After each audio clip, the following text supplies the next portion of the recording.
What if one quiet royal decision made years before the world was watching has suddenly exploded into one of the most whispered palace controversies in recent memory? Because insiders say that behind the velvet curtains of the monarchy, a revelation from Prince William has reportedly shaken the royal household to its core. The late Queen Elizabeth II, a monarch known for guarding her private decisions with almost surgical precision, may have left a secret inheritance meant specifically for Sophie, Duchess of Edinburgh. And according to royal whispers circulating through palace corridors, Queen Camilla was not part of that decision, not even close. The result? A wave of tension now rippling quietly through the royal family, with observers wondering why the Queen's final private gesture would bypass the woman who now sits beside the King on the throne. What did the Queen leave behind, and why was Sophie chosen? Inside royal circles, loyalty has always been the currency that mattered most to Queen Elizabeth II. Titles could be granted, honors could be bestowed, but trust, true trust, was something the Queen handed out only to a very small inner circle. So when Prince William reportedly revealed that the late monarch had arranged a private inheritance for Sophie, many insiders were not entirely surprised. In fact, some quietly said it made perfect sense, because for decades, Sophie had been one of the Queen's most dependable allies, the royal who rarely chased headlines, the one who worked quietly behind the scenes, the one who never demanded attention but somehow always earned the monarch's respect. Yet what seemed logical to some quickly became explosive to others, because the revelation raised a question that no one inside the palace can easily ignore. If the Queen valued loyalty above everything, why was Camilla left out? To understand the tension surrounding this inheritance, you have to look back at the complicated history between Queen Elizabeth II and Camilla. Their relationship, though eventually warm in public, did not begin in smooth waters. The early years of Camilla's relationship with then Prince Charles were surrounded by controversy that cast a long shadow over the monarchy. Over time, the Queen softened her stance and publicly supported Camilla's role in the royal family. But insiders have long suggested that the Queen's deepest trust was not something that could be instantly granted. It had to be earned slowly, carefully, and over many years. Sophie, meanwhile, followed a completely different path into the Queen's inner circle, one built quietly through consistency rather than drama. In royal circles, Sophie became known as the Duchess, who simply got on with the work. No scandals, no attention-seeking headlines, just steady service. Over time, that reliability forged something rare between her and the Queen, a personal bond that went beyond duty. Their relationship became so warm that Sophie reportedly addressed the monarch in a deeply personal way, affectionately calling her mama. A small word, perhaps, but one that spoke volumes about the closeness between them. For a monarch who spent most of her life surrounded by formality, that level of comfort was incredibly unusual. But the story does not stop there, because Sophie's position inside the royal family began to change dramatically after the death of Queen Elizabeth II in September 2022. At the time, Sophie was still known as the Countess of Wessex, married to Prince Edward, the youngest son of the Queen and Prince Philip. Yet behind the scenes, another royal shift had long been anticipated. For years, it had been widely expected that Edward would one day inherit his father's historic title, Duke of Edinburgh, a title carrying enormous symbolic weight within the monarchy. The idea was not new. In fact, Prince Philip himself had reportedly hoped that his youngest son would eventually carry the title forward. For a brief moment after the Queen passed away at Balmoral on September 8, the title technically fell to Prince Charles. But the moment Charles ascended the throne as King Charles III, the future of that title once again became his decision alone. And when the announcement finally came in 2023, the plan that had quietly lingered for decades was fulfilled. King Charles granted the title Duke of Edinburgh to Prince Edward, officially making Sophie the Duchess of Edinburgh. At first glance, this may have looked like a simple change of titles, but for those who understand royal symbolism, the moment carried enormous historical meaning, because long before she became queen, Elizabeth herself had once been the Duchess of Edinburgh after her marriage to Prince Philip in 1947. That connection alone tied Sophie directly to the early years of the Queen's own story, the years before the crown, before the global spotlight, when Elizabeth was simply a young royal building a life with the man she loved. When Sophie later spoke about receiving the title, she acknowledged how deeply significant that connection felt. Many people alive today might not remember that the Queen herself once held the title Duchess of Edinburgh, she explained. Yet that history made the moment incredibly meaningful. It was not just a title, it was a threat thread linking past and present within the royal family. But Sophie has also long been known for her sense of humor about her unusual position in the monarchy. Over the years, the media began calling her the royal family's secret weapon. Instead of rejecting the label, Sophie laughed about it. Flying under the radar suited her personality perfectly, she joked. Being called a secret weapon might be flattering, even if it meant staying so hidden that people sometimes forgot she was there.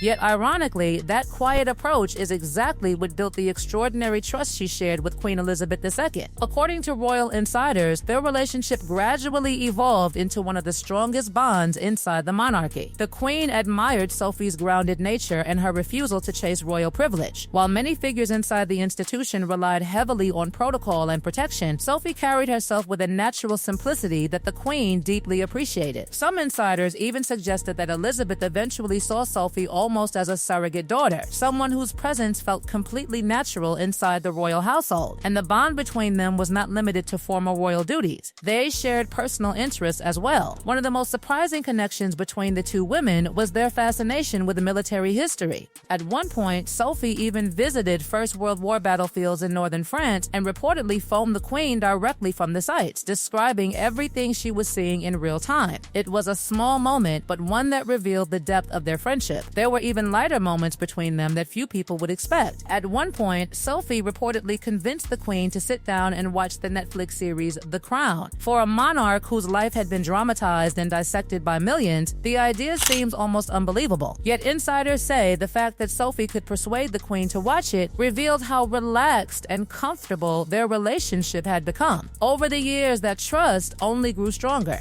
Even when Sophie faced early scrutiny during her introduction to royal life, the Queen reportedly stood firmly by her side. Elizabeth believed Sophie understood the delicate balance inside the institution known simply as the firm. Sophie knew exactly where she stood in the royal hierarchy and never attempted to disrupt it. In the Queen's eyes, that understanding made her someone who could be relied upon completely. And now, with the revelation of a rumored private inheritance left to Sophie, that decades-long bond suddenly takes on an entirely new layer of meaning. Because if the Queen truly chose to leave something personal to the Duchess of Edinburgh, it suggests a level of trust that went far beyond ordinary royal relationships. A final gesture. A quiet acknowledgement of loyalty that had been proven over many years. But here is the question that continues to ripple through royal circles. If Sophie held such a trusted place in Queen Elizabeth's heart, where exactly does that leave Queen Camilla? And why would a decision made by the late monarch now be sparking whispers of tension inside the palace? Because the deeper you look into the modern royal family, the clearer it becomes that Sophie's influence may be far greater than many people realize. She has quietly built strong relationships with Prince William and Catherine, Princess of Wales, and has even been described by insiders as a calming presence during the ongoing rift between William and Prince Harry, which raises an even bigger question, one that royal watchers are now asking more seriously than ever before. Has the monarchy's most powerful, stabilizing figure been hiding in plain sight all along? The deeper this story unfolds, the more it begins to look less like a simple royal gesture and more like a carefully buried chapter of palace history suddenly resurfacing. Because once Prince William's revelation about the Queen's private inheritance to Sophie began circulating, royal watchers immediately started asking a dangerous question, not just what the Queen left behind, but why she chose Sophie in the first place. And the answer seems to trace back to a relationship that quietly grew stronger year after year, while much of the royal spotlight was focused elsewhere. While others in the royal family battled scandals, rivalries, and public pressure, Sophie built something far more valuable in Queen Elizabeth's eyes: absolute reliability. The kind of loyalty that never wavered, never demanded recognition, and never threatened the delicate balance inside the institution known as the firm. According to royal insiders, that reliability eventually transformed Sophie from a supportive daughter-in-law into something much closer to a trusted confidant. And that is exactly where the tension surrounding Camilla begins to surface. Because while Sophie's bond with the Queen developed naturally over decades, Camilla's path into the royal inner circle followed a far more complicated road. Publicly, the relationship between the Queen and Camilla eventually appeared respectful and supportive. The monarch even expressed her wish before her death that Camilla be known as Queen Consort once Charles became king. But behind palace doors, insiders have long suggested that the Queen maintained a quiet emotional distance that never fully disappeared. It was not hostility. It was simply caution, the cautious judgment of a monarch who had spent her entire life protecting the stability of the crown. And when you compare that careful relationship with the warmth she shared with Sophie, the contrast becomes impossible to ignore. One relationship built slowly through controversy and public pressure, the other built quietly through trust and personal loyalty. Now imagine how that contrast might feel if a private inheritance truly existed, one that appeared to favor Sophie while leaving Camilla outside the gesture entirely. Suddenly, the palace whispers begin to make sense. Because even if the inheritance itself was modest, the symbolism behind it would be enormous. In the world of monarchy, symbolism can sometimes carry more weight than money, jewels, or property. A private gift from the queen would represent something far more powerful, personal approval. And in royal politics, that kind of approval can echo for generations. And that brings us back to the question that started this entire royal mystery. If Queen Elizabeth truly chose Sophie as the recipient of a private inheritance, bypassing even Camilla, what does that decision reveal about the loyalties and relationships that existed behind palace walls? Was it simply a personal gesture between two women who trusted each other deeply? Or was it something more symbolic, a final signal from the late monarch about who she believed could quietly help hold the monarchy together in the years ahead? Because sometimes the most powerful figures in history are not the ones sitting on the throne. Sometimes they are the ones standing quietly beside it, holding the institution steady while the world watches the crown.